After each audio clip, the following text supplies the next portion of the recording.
जी, प्रज्ञा पुराण चतुर्थ खंड, देव संस्कृति खंड है इसका नाम। और इसका अध्याय है एक, श्लोक नंबर 43 के ऊपर चलते हैं डायरेक्ट। देखिए क्या बोलते हैं इस श्लोक के अंदर। यहाँ पर है कात्यायन ऋषि। कात्यायन ऋषि का जो आश्रम है उसके अंदर उसको टकसाल बोला गया कि यहाँ पर महामानव गढ़े जाते हैं, उनकी गढ़ाई होती है, ढलाई होती है, ऐसी टकसाल है। इसके उपरांत इसके अंदर जो श्लोक आया, इसके उपरांत गुरुजन बालकों का व्यक्तित्व बनाते हैं। यहाँ पर शिक्षा और विद्या की हमने बातें की कि विद्या किस प्रकार से हमारे जीवन में जरूरी है। तो उसी क्रम में आगे भी बताते हैं कि इसके उपरांत जो है बालक गुरुकुल में जाकर शिक्षा ग्रहण करते हैं। उसके उपरांत गुरुजन बालकों का व्यक्तित्व बनाते हैं। यह कार्य मात्र उपदेश या पाठ्यक्रम के सहारे संपन्न नहीं होता। गुरुकुलों में निवास और अध्ययन के दोनों ही कार्य साथ साथ चलते हैं। इसलिए वहां पुस्तक पढ़ाने का ही नहीं, व्यवहार सिखाने का भी प्रबंध किया जाता है। सुयोग्य परिवार की भूमिका जो निभा सकते हैं, जहां प्रेरणापद वातावरण होता है, वस्तुतः वे ही विद्यालय कहलाने के अधिकारी हैं।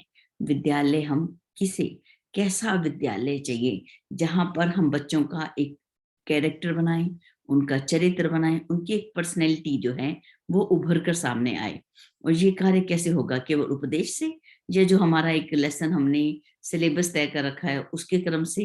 कहते हैं सिलेबस पाठ्यक्रम के सहारे ये संपन्न नहीं होता। गुरुकुल में निवास और अध्ययन, ये दोनों ही कार्य साथ साथ चलते हैं।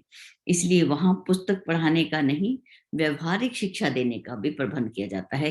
केवल व्यवहार से काम नहीं चाहिए, वो केवल पुस्तक से नहीं, वो जो हमने ज्ञान को अर्जित किया वो व्यवहार में उतरा या नहीं, इस बात को हमने देखना है। सुयोग्य परिवार की भूमिका जो निभा सकते हैं, ऐसा ऐसा वातावरण बच्चों को चाहिए कि बिल्कुल एक परिवार की भांति, जो विद्यालय में जाएं तो वहां पर भी अपनापन, एक परिवार की भांति ऐसा ही वहां का वातावरण हो जो हमें प्रेरणा देता है। वो ही विद्यालय कहलाने के अधिकारी हैं। श्लोक नंबर 47 के अंदर देखते हैं, कुसंस्कारी वातावरण में, यदि वातावरण जो है अच्छे संस्कारों वाला नहीं है, वहां पर क्या होता है, बालकों के व्यक्तित्व उल्टे बिगड़ जाते हैं। शिक्षा के रूप में जो भौतिक जानकारी प्राप्त हुई है वह भी निरर्थक चली जाती है। जानकारी का कम और संस्कारवान प्रतिभा का महत्व अधिक है। अब केवल जानकारी से सब कुछ नहीं है, यहाँ पर कैसी प्रतिभाएं चाहिए? जो संस्कारवान हो। इसकी व्याख्या की ओर चलते हैं कि माता पिता बाल्य काल के प्रारंभिक वर्षों में बालक के विकास के लिए जिम्मेवार हैं, तो गुरु उनके उत्तर काल के लिए। यही वह अवधि है जिनमें मस्तिष्क की पकड़ अत्यंत पैनी होती है। अब बालक जो है माता के घर में चलो 5 साल तक रहे, 4 साल तक रहे, उसके बाद वो गुरुकुल में चले जाते हैं, अपने विद्यालय में चले जाते हैं। यहाँ पर जो है गुरु का दायित्व जो है वो बहुत बड़ा है। और ऐसी ये अवधि कैसी है, जब ये उम्र प्रारंभ होती है पढ़ने की, जब विद्यालय चले जाते हैं बच्चे, गुरुकुल चले जाते हैं, उस समय की ऐसी अवधि होती है कि इसमें मस्तिष्क की पकड़ अत्यंत पैनी होती है और बालक गीली मिट्टी के समान होते हैं। इस समय उन्हें जैसे सांचे में ढाला जाएगा वो वैसे ही बनते चले जाएंगे। उनका व्यवहारिक शिक्षण, मानसिक पोषण जैसा होगा वैसा ही उनका विकास होगा। वस्तुतः गुरुकुल भी एक परिवार संस्था ही है। गुरुजन अभिभावक हैं एवं अन्य साथी भाई बहन के समान। जो मर्यादाएं परिवार संस्था पर लागू होती हैं, उन्हीं का परिपालन कहाँ, गुरुकुलों में भी होना चाहिए। परिवार का स्नेह यथा उचित सुधार हेतु अंकुश, संरक्षण, मार्गदर्शन पाकर जो व्यक्तित्व है समग्र रूप से निखर कर आता है। यहाँ पर कैसे दिया जाए? बिल्कुल स्नेह ऐसा जैसा परिवार में मिलता है, और सुधार कैसा, यथा उचित हेतु, अंकुश भी लगे, संरक्षण भी हो, बच्चों को सजा भी मिले, लेकिन आत्मीयता प्रेम भी मिले। एक आंख सुधार की और एक दुलार की, दोनों ही लेकर चलें। मार्गदर्शन पाकर जो ऐसा मार्गदर्शन मिलेगा तो बच्चे कैसे हो जाएंगे, एक समग्र व्यक्तित्व जो है वो निखर कर आएगा और श्रेष्ठ नागरिक को वो जन्म देता है। ऐसा व्यक्तित्व जो कि हम कुछ भी बने, एक अच्छे नागरिक के रूप में उभर के आए। यदि गुरुकुल मात्र लौकिक जानकारी तक ही सीमित रहे, वातावरण निर्माण की ओर ध्यान ही ना जा रहा हो, तो बालकों में संस्कार कैसा होगा? विकसित ही नहीं हो पाता। आगे चलते हैं, संपन्न विद्यालयों की गुरुकुल से तुलना। अब यहाँ पर तुलना हो रही है, तुलनात्मक अध्ययन है। एक तरफ तो संपन्न विद्यालय हैं और दूसरी तरफ गुरुकुल है। कहते हैं, तीर्थ यात्रा करते हुए चल रहे छात्रों से एक प्रियव्रत ने अपने गुरु मुनि मार्कंडेय जी से पूछा, हे गुरुदेव, जबकि बड़े नगरों में भव्य भवनों वाले विद्यालय मौजूद हैं, उनमें बड़े अच्छी पदवी वाले अच्छी अच्छी डिग्रीज लिए हुए अध्यापक भी अनेका अनेक विषयों को पढ़ाते हैं, और साथ में छात्र भी वहां सज धज के साथ रहते हैं, और अतिरिक्त अनुशासन के प्रतिबंध सहन किए बिना स्वेच्छाचारी सुविधाओं के साथ अध्ययन करते हैं, तब उन सुविधाओं से बच्चों को वंचित करके विवेकशील लोग भी कस सादे जीवनचर्या वाले गुरुकुल में भेजकर लंबे समय तक उन्हें अपनी आंखों से ओझल क्यों रखते हैं। जिसे भगवान राम का उदाहरण ले, भगवान राम तो एक राजा राजपुत्र थे, उस समय उनको गुरुकुल क्यों भेजा गया? उनके घर पर ही ऐसी सुविधाएं क्यों नहीं उपलब्ध करा दी गई कि यहीं बैठकर आराम से बैठ के पढ़ाई करो? ऐसा क्यों नहीं कर दिया गया?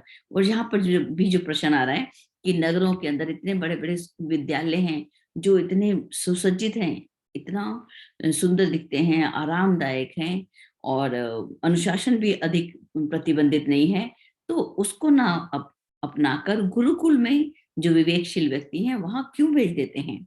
तो मार्कंडेय जी ने उत्तर दिया, हे भद्र, विद्या अमृत भी है और विष भी। चरित्रहीन आदर्शहीन अध्यापकों द्वारा पढ़ाए जाने और अनुपयुक्त वातावरण में पढ़ने के कारण विद्यार्थी कैसे हो जाते हैं? उच्च श्रृंखल हो जाते हैं, और जिस प्रकार से अर्थ उपार्जन के अतिरिक्त व्यक्तित्व की दृष्टि से हीन स्तर के रह जाते हैं। हो सकता है वो बहुत शिक्षा को ग्रहण करें, बहुत सारा धन भी अर्जित करना सीख जाएं, लेकिन जो उनकी पर्सनैलिटी है, व्यक्तित्व है, वो उभर के नहीं आता। एक सुंदर शालीन व्यवहार, एक सुंदर चरित्र, एक सुंदर चिंतन, वो किसी में दिखाई नहीं देता, वो बड़ी कमी रह जाती है। कुसंग का पूरा अवसर रहने पर, यहाँ पर संग किसका है? शिक्षक के साथ बच्चों का अध्ययन संग है। यदि हमारा सत्संग नहीं हो, अच्छा गुरु के रूप में अध्यापक नहीं हो, तो कुसंग का पूरा अवसर रहने से वो अशिक्षितों की तुलना में अधिक मायाचार अपनाते हैं। तो पढ़े लिखे जो शिक्षित लोग हैं वो ज्यादा नुकसान पहुंचाते हैं, और ब्रह्म राक्षस स्तर के उदाहरण प्रस्तुत करते हैं, और ऐसा जो उनका स्तर दिखाई देता है कि वो बिल्कुल भी स्वीकारनीय है ही नहीं, उसको स्वीकार किया ही नहीं जा सकता। वातावरण और संगति के अपरिपक्व बालकों पर अधिक दुष्प्रभाव पड़ते हैं। वातावरण और संगति, इन दोनों का बच्चों पर प्रभाव पड़ता है। अब हमें देखना है कि उन पर सदप्रभाव पड़ रहा है या दुष्प्रभाव। जिस प्रकार जो कुटिल अभिभावकों के गुण संतान में आते हैं, उसी प्रकार आदर्शहीन अध्यापक छात्रों पर भी अवांछनीय प्रभाव छोड़ते हैं और उन्हें हे स्तर का बनाते हैं। विद्या वही सराहनीय है जो छात्रों के गुण, कर्म, स्वभाव को उत्कृष्ट बनाए, अन्यथा वह मनुष्य को अधिक कुटिल बनाती है। इसी तुलना को दृष्टि में रखते हुए विचारशील लोग कड़वी किंतु हितकारी औषधि की तरह गुरुकुलों को ही श्रेयकर मानते हैं। अब आज के समय में हमें ये बात यहाँ पर सोचनी है कि आज तो गुरुकुल परंपरा में हमें दिखाई नहीं देती, तो उस समय हमारे बच्चे जब विद्यालय जाते हैं तो उनको उनके ऊपर कैसा जो है अध्यापकों का प्रभाव पड़ता है, वहाँ के वातावरण से बच्चे जो हैं किस प्रकार से, कई जगह तो बच्चे ऐसे दिखाई देते हैं कि रोगी हो जाते हैं, मानसिक रूप से भी कमजोर हो जाते हैं। स्कूल का जो अगर यदि उनको अच्छा वातावरण नहीं मिले, तो इस पर थोड़ा माता पिता को ध्यान रखना पड़ेगा कि बच्चों को कैसी संगति मिल रही है और कैसा वातावरण रख रहा है। आज के समय में माता पिता की ड्यूटीज जो हैं वो ज्यादा बढ़ती हुई दिखाई देती है। आगे चलते हैं, उभय पक्षीय प्रशिक्षण। वैशंपायन ने अपने गुरुकुल को दो भागों में बांटा था। एक में छोटे बालक थे जिन्हें दुलार की अधिक आवश्यकता पड़ती थी, उन्हें उनकी पत्नी सुजाता खिलाती, हंसाती और व्यवहार की शिक्षा पढ़ाती थी। सामान्य ज्ञान और भाषा का परिचय भी इसी विभाग के अंतर्गत आता था।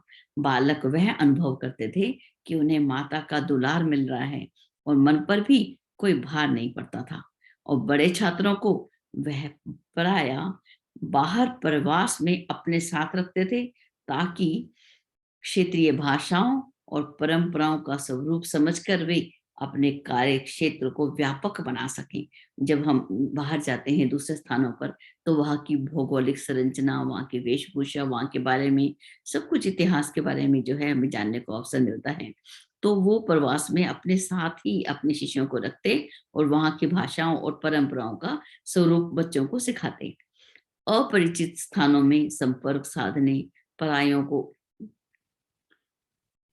अपना बनाने की कला भी वो इस परिवार से ही, इस तरीके से ही सीखते थे। धर्म उपदेश सुनने के अतिरिक्त अनेक व्यक्ति अपने निजी और सामुदायिक परिस्थितियों के समाधान भी पूछते थे।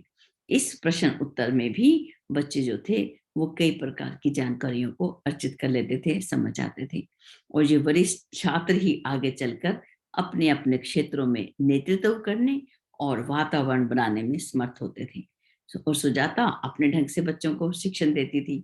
वैशंपायन अपने ढंग से वरिष्ठ छात्रों को प्रतिभाशाली बनाते थे। और दोनों ही विभाग, दो डिपार्टमेंट, जैसे आजकल हमारा एक प्राइमरी स्कूल होता है और एक बड़ा मिडिल स्कूल, उसके बाद हाई स्कूल और कॉलेज, तो यहाँ पर भी वैशंपायन की गुरुकुल में दो भागों में जो थी शिक्षा दी जाती थी। आगे चलते हैं। पाणिनि गुरुकुल की प्रतियोगिताएं। अब पाणिनि, महर्षि पाणिनि कौन है? उनके मुख्य विषय था भाषा शास्त्र। वे अपने गुरुकुल में साहित्य और व्याकरण पढ़ाकर छात्रों को कुशल वक्ता और साहित्य का सृजेता बनाते थे।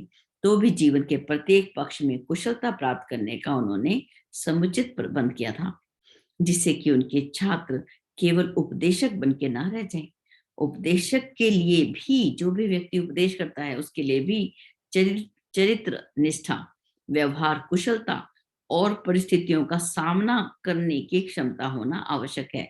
अब यदि कोई व्यक्ति उपदेश दे रहा है, कथनी और करनी भिन्न है, उसका चरित्र उज्जवल नहीं है, व्यवहार कुशल नहीं है, अब मिलने में कितने लोग आते हैं उनके साथ वो कैसा व्यवहार करता है, और परिस्थितियों का, कहीं पर गर्मी है कहीं सर्दी है, वहां पर कैसी परिस्थितियां हैं, उसके अनुकूल अपनी मन स्थिति बना लेता है या नहीं, ये होना भी बहुत जरूरी है।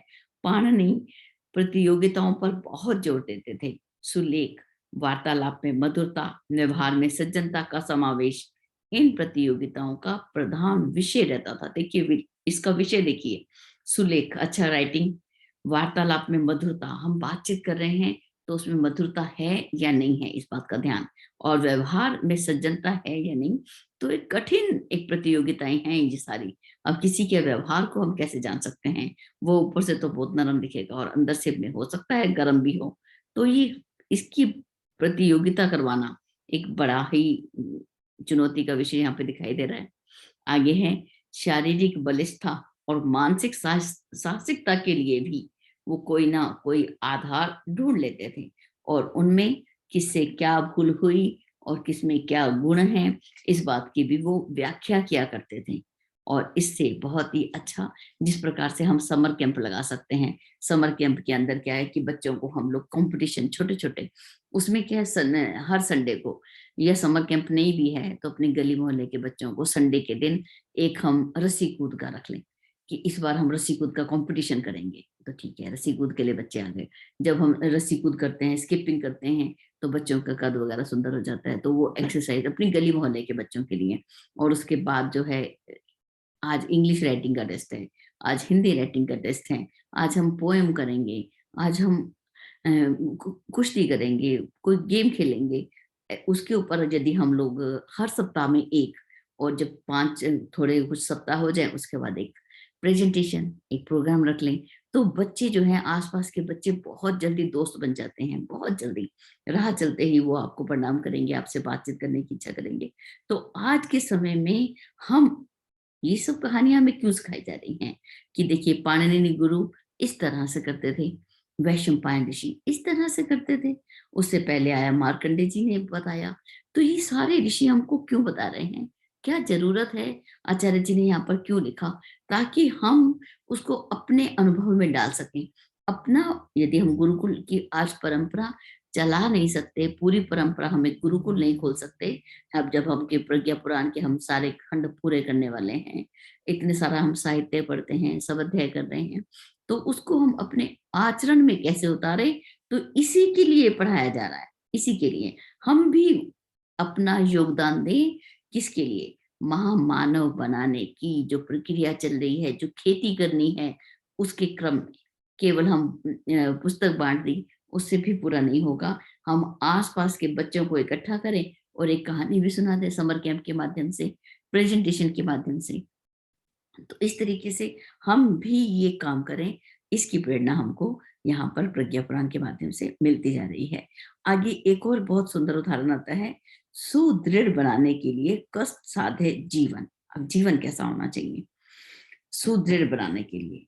अब कौशाम्बी के राजा सूरसेन ने, उनके मंत्री भद्रक ने पूछा उनसे, राजन आप श्रीमंत हैं, एक से एक बढ़कर विद्वानों को राजकुमारों की शिक्षा के लिए नियुक्त कर सकते हैं, फिर इस इतने कोमल से बालकों को गुरुकुल में क्यों भेज रहे हैं?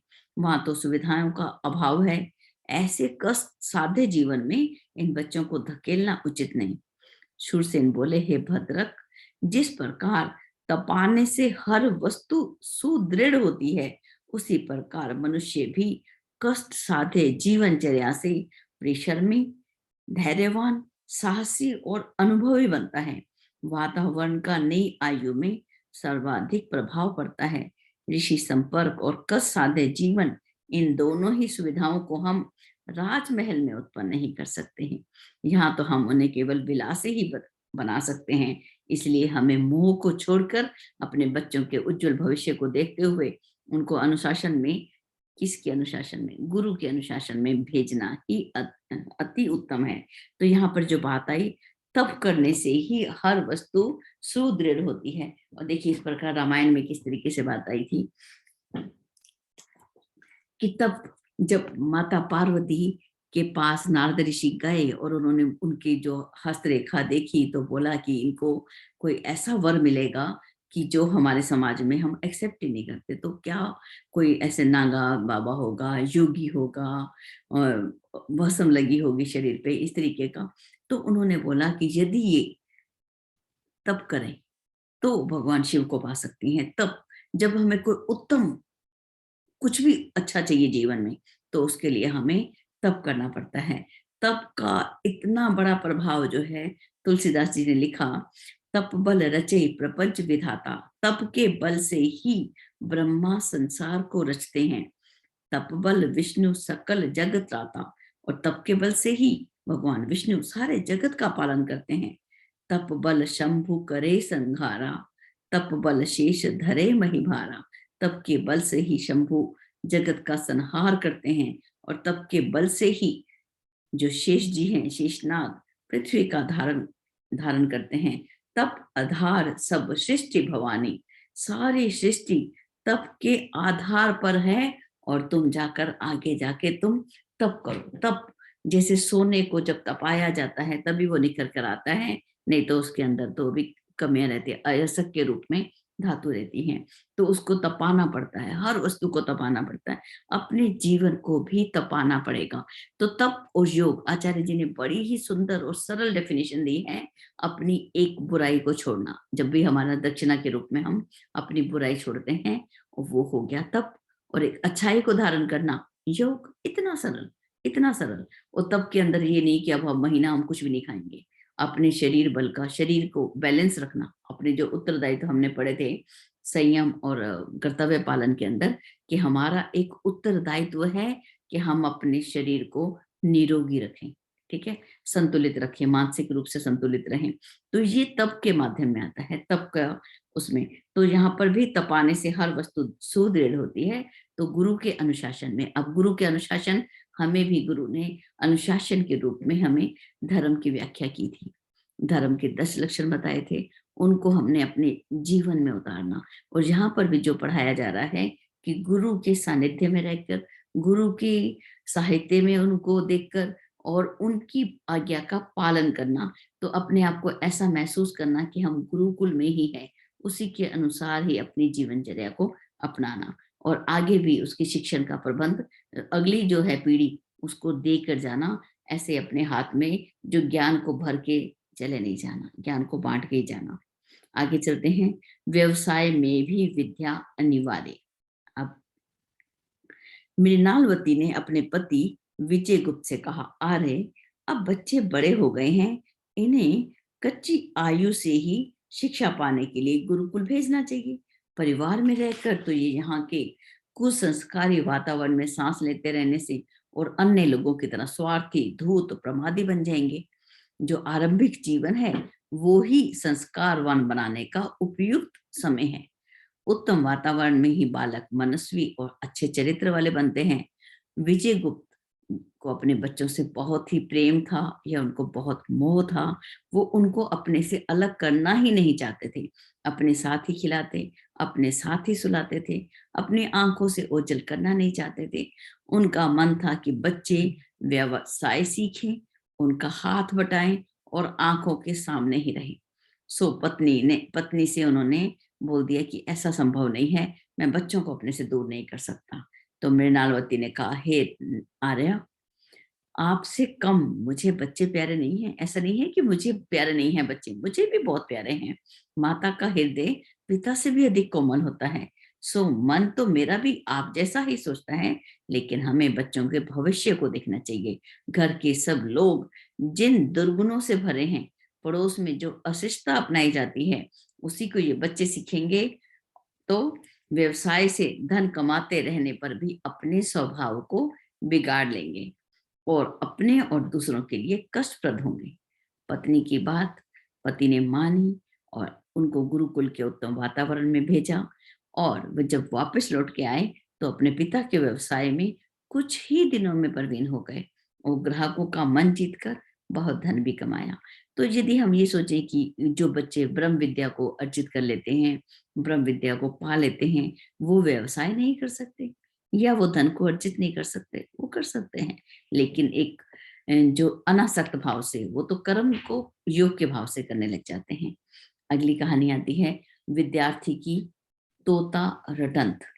अब गुरुकुल में कितने ही विद्यार्थी पढ़ते थे। सब शाम को पास के वन से लकड़ी बीनने जाया करते थे। एक छात्र को वहां पे सर्प दिखाई दिया। एक मूर्ख छात्र ने पूछा, वह कैसा था? तो उत्तर में उसने कहा, हल की फल के समान। जिस प्रकार से हल होता है, उसका जो फल होता है उसके समान होता है। उसने हल की फल के समान शब्द रट लिए और अब वह किसी बात का विवरण बताता तो बस ऐसे रट लिया उसने। कोई भी पूछता कि चूहा कैसा है तो बोलता हल की फाल जैसा। कोई पूछता कि गिलहरी कैसी है तो बोलता हल की फाल जैसा। बोले गन्ना कैसा है, बोला हल की फाल जैसा। तो उसके गुरु ने समझाया कि तुम विद्या पढ़ने आए हो तो अपनी अक्ल भी लगाओ। तोता रेटंत से अपनी मूर्खता को मत बढ़ाओ, केवल रटो मत चीजों को, उनको समझो, उनको अपने जीवन में उतारो। ये बात समझ आती है। केवल हम रट्टाफिकेशन करके, हम रट्टू तोता बनकर हम सोच रहे कि हम विद्वान हो गए, तो वो उसको विद्या नहीं कहते। शिक्षा और विद्या में यही अंतर है। विद्या में ज्ञान को आत्मसात किया जाता है और शिक्षा शिक्षा तो केवल बाहर की जानकारी देती है। आज के शिक्षालयों में हमें विद्या कहीं दिखाई नहीं देती। ज्ञान के जो ढेरों ग्रंथ और ढेरों की संख्या में अनेक विद्यार्थी लेकर घूम रहे हैं, पर कहीं उनको स्पर्श भी कर पा रही है, ऐसा तो प्रतीत ही नहीं होता। तो कितनी बड़ी बात है कि हम ज्ञान को विद्या और शिक्षा के अंदर एक और बहुत ही इंपॉर्टेंट बात आई कि विद्या में ज्ञान को आत्मसात किया जाता है और शिक्षा शिक्षा केवल बाहर की ही जानकारी देती है, किसी भी पदार्थ के बाद के अंदर की जानकारी देती है, लेकिन अपने अंदर की जानकारी कौन देती है? वो विद्या देती है, वो हम ज्ञान को आत्मसात करके। आगे एक और भी कहानी आती है, चार अव्यवहारिक विद्वान। ऐसे विद्वान हैं जो उन्होंने विद्या को, जिन्होंने शिक्षा को व्यवहार में नहीं लाया। ऐसी एक कहानी बता रहे हैं, देखते हैं। चार स्नातक, जैसे हम बोलते हैं ग्रेजुएट, अपने विषयों में अच्छे से पढ़ के डिग्री को हाथ में लेकर अपने घर वापस लौट रहे थे। चारों को ही अपनी विद्या पे बहुत ही गर्व था। बहुत अभिमान था। रास्ते में पड़ाव डाला और भोजन बनाने का प्रबंध करने लगे। जो तर्क शास्त्री था वो आटा लेने बाजार गए। लौटा तो सोचने लगे कि पात्र वरिष्ठ है या आटा।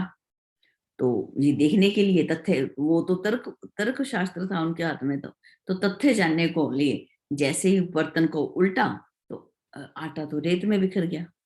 अब जब कला शास्त्री लकड़ी काटने गया तो सुंदर हरे भरे वृक्षों पर मुग्ध होकर उनकी गीली टहनी को ही काट लिया और गीली लकड़ी से जैसे तैसे करके चूल्हा जला।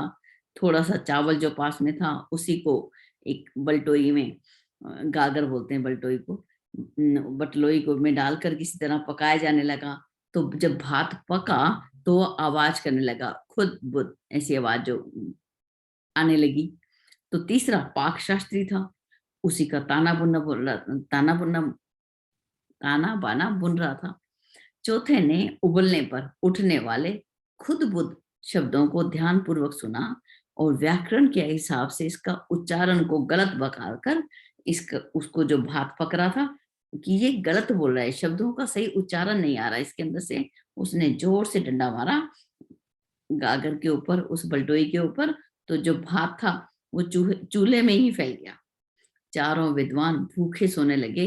तो पास में पड़े एक ग्रामीण ने अपनी पोटली में से कुछ नमक और सत्तू निकालकर उन्हें खिलाया और कहा कि पुस्तक के ज्ञान की तुलना में व्यवहारिक अनुभव का मूल्य भी अधिक है। केवल पुस्तक का ज्ञान नहीं चाहिए, यहाँ पर जो ज्ञान है जो अनुभव में आए, जो व्यवहार में आए। जब तक व्यवहार में ज्ञान नहीं उतरा वो ज्ञान पूर्ण हो ही नहीं सकता, वो तो अधूरा ज्ञान है। ज्ञान हमेशा व्यवहार में उतरे। अब जैसे नॉलेज हो गई, मान लो ऐसी नॉलेज हो गई कि हमें अभी किसी बच्चे को देखा तो बड़ा वो एनीमिक दिख रहा था, तो उसको बोला कि बेटा तू तो बड़ा कमजोर दिख रहा है। तो अभी उसको इस बात की नॉलेज ही नहीं है कि हम जो है अपने लोहे के बर्तनों में खाना बनाएं। फिर लोहे के बर्तन में खाना कौन बनाता है? ज्ञान हो, अब पता तो चल गया। तो लेकिन अब उसको ये नहीं मालूम कि उसमें लोहे के बर्तनों को हम कैसे खाना बनाएं, उसको अच्छे से साफ करना पड़ता है तब खाना बनाना पड़ता है। अब ज्ञान हो गया कि हमें लोहे के बर्तन में खाना बनाना चाहिए या मिट्टी के बर्तन में खाना बनाना चाहिए, लेकिन उसमें कैसे काम करना है व्यवहार में ज्ञान नहीं उतरा। तो बताइए कैसे वो जो बॉडी को जो आयरन मिलना है वो कैसे मिलेगा? नहीं मिल सकता। तो इसलिए ज्ञान है व्यवहार में भी उतरे। एक सिंपल सी उदाहरण यहाँ पर हमने लिया। आगे है कथा उल्टी पड़ी। कैसे? शिक्षा कैसे दी जाए, क्या दिया जाए, ये चलते फिरता हम निर्णय नहीं ले सकते। इस पर गंभीर चिंतन अनिवार्य है। किसी एक अमीर की दो संतानें थी, एक लड़का और एक लड़की। दोनों ही बड़े आराम से और विलासिता के वातावरण में पले और जब बड़े हुए तो व्यसन व्यभिचार की राह पर दौड़ना प्रारंभ कर दिया। बच्चों को कैसा सुधारा जाए, बड़ी चिंता हुई माता पिता को। मित्रों से अनेक सुझाव पूछे। बहुत सोच विचार के बाद ये निश्चय हुआ कि उन्हें 1 महीने तक महर्षि व्यासकृत महाभारत की कथा सुनाई जाए। उसमें धर्म सदाचार के सभी तत्व मौजूद हैं। कथा का प्रबंध हो गया। दोनों बच्चों ने उसे सुना भी। कुछ दिन बाद जब परिणाम देखा तो पता क्या मालूम पड़ा? आप सुनकर हैरान हो जाएंगे कि लड़का अपने दोस्तों से कहता फिरता था। अब देखिए ऐसे बच्चों को जो कि व्यसन और व्यभिचार की राह पर थे और उनको अच्छा वातावरण नहीं मिला था, विलासिता का वातावरण मिला था, तो उन्होंने जब कथा सुनी तो कथा का अर्थ क्या बनाया। देखिए कथा उल्टी पड़ी, इसका शीर्षक यही है। तो कथा उल्टी कैसी पड़ी? तो उससे पूछा गया, तो लड़का अपने दोस्तों से कहता है कि श्री कृष्ण भगवान के जब 16,000 रानियां थी तो क्या 10-20 के साथ संबंध रखने में क्या हर्ज है।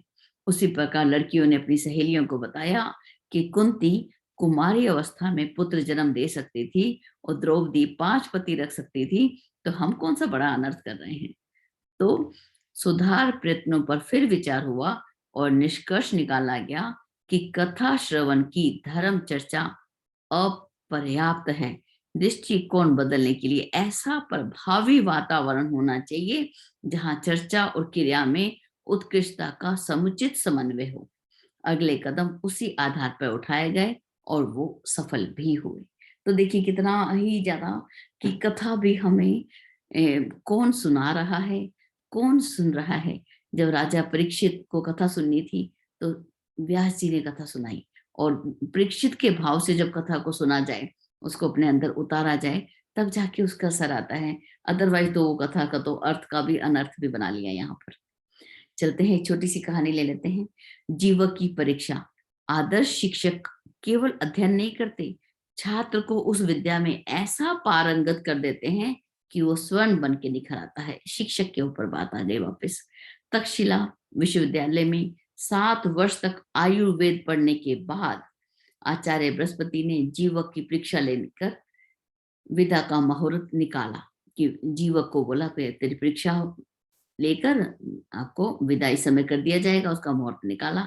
उन्होंने हाथ में एक खुरपी देकर कहा कि 1 योजन की परिधि में जाओ और जाकर ऐसी वनस्पति खोज के लाओ जो किसी औषधि में काम ना आती हो। और जीवक 1 सप्ताह तक घूमे और लौटने पर बोले, गुरुदेव, मुझे एक भी ऐसी वनस्पति नहीं मिली जो औषधीय, जिसके अंदर औषधीय गुण ना हो। बृहस्पति जी ने अपने शिष्य को गले लगा दिया और कहा, वत्स, तुम सफल रहे, जाओ अब आयुर्वेद का प्रकाश दिग दिगंत में फैला दो। बहुत ही सुंदर एक छोटा छोटा उदाहरण, एक एक उदाहरण थोड़ा जटिल है हल्का सा, क्योंकि अच्छी हिंदी लिटरेचर की लैंग्वेज है, लेकिन जब हम इसको समझें, अपने जीवन में उतारें, आत्मसात करें, तो विद्या का सही अर्थ जो है वो उभर के हमारे सामने आएगा। जय गुरुदेव, सभी को मेरा प्रणाम। फिर कल फिर मिलते हैं इसी क्रम में, प्रज्ञा पुराण को जानने, समझने और आत्मसात करने के क्रम में। जय गुरुदेव।